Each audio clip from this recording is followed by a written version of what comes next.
I'm pretty fortunate because I get to spend a lot of time talking to leaders at companies in all different areas, human resources, marketing, internal comms, learning and development.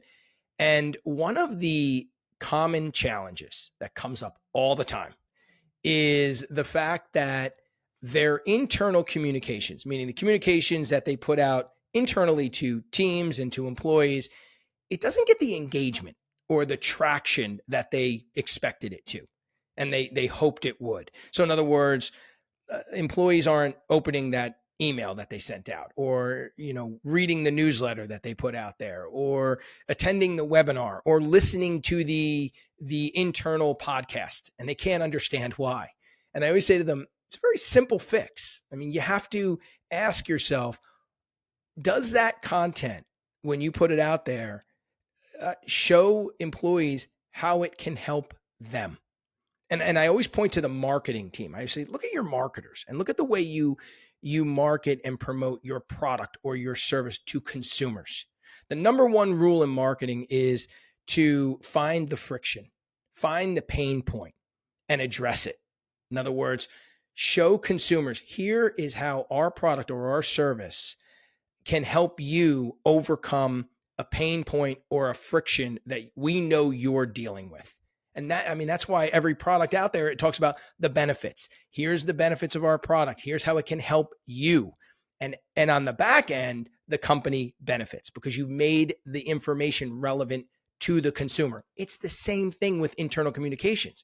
You need to take a lesson from your marketers. And when you put that communication out there, frame it in a way that shows your employees how it will benefit them. You can't just put communication out there and not frame it that way and just to check a box. They're not going to care because it's not showing them what it means to them and how it can help them.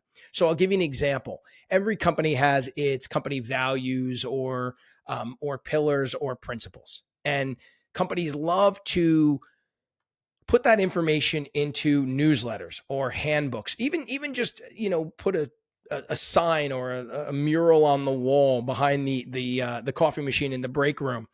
And in most cases, it's just it's just defining that pillar or that principle or that value.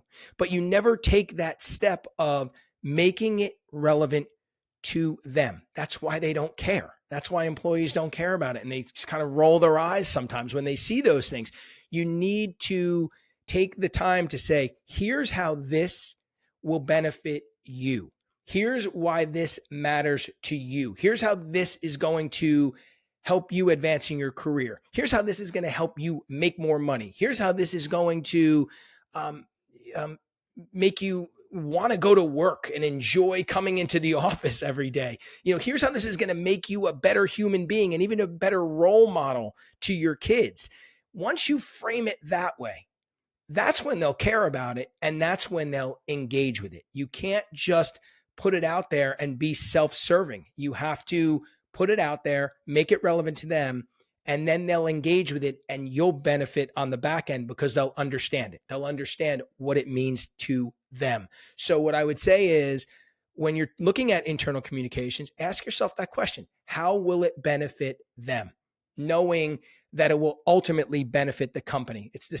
Basically take a lesson from your marketing team and the way you promote your products and your services.